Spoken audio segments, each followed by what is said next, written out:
It is what it is. Rodo kaidza oyu management wa Dabadaba FM richiri nikori kakera nikovaisa na vahashi vavorine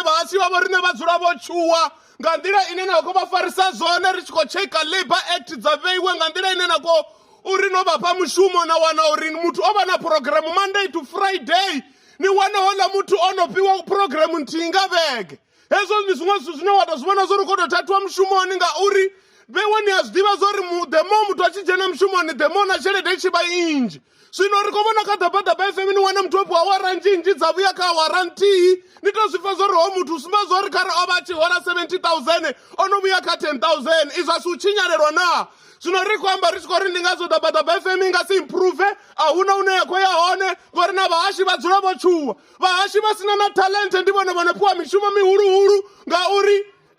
vakuita zvadzifavha dzedzi dzine dzavori nditsanduni naritovuyerairwa iradhiyo yashu ngazvanduni na naritovurayirwa iradhiyo yashu kanzira ine mutu ukotofuna zvanguvoni nduri chichava chingapangapa chatucherwa ngazvine chafuna hanikori bhora mani vorafuku rikutombera ri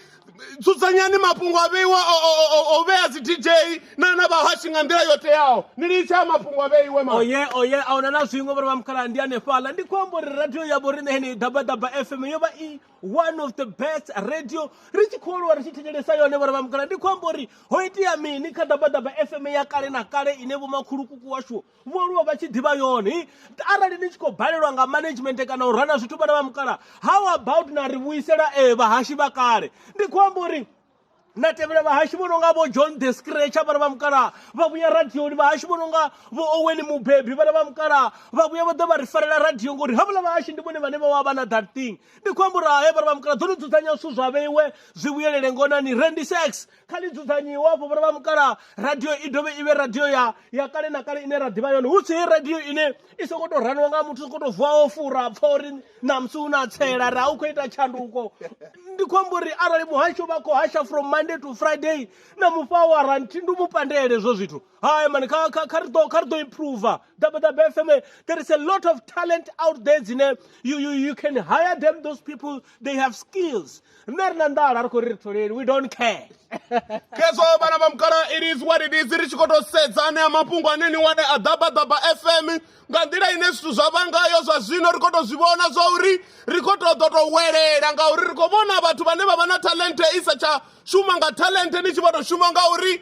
hola he look nice makozvivona zvino rikocheka mutu unotonga Mr Love onosikotoveiwa kenela programu inovosikoshuma urumerisana na vathu vusiku checho muya wari chakona ishumisa ende ndihone hunewo vofuna nojenisa hone volambeu uri vave vakotowana hone experience anike eka zva vusiku zvino nikori kakera nga manda honoitere blanche ofuna nikotomuveya vona Mr Love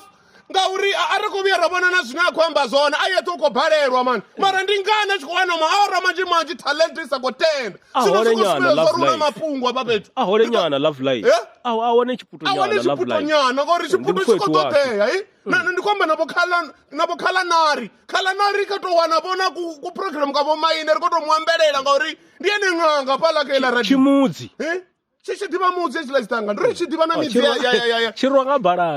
baranga ndirichidiva midzi ya mahatsi rineta ngavo hayi mudzi ndi wa mahatsi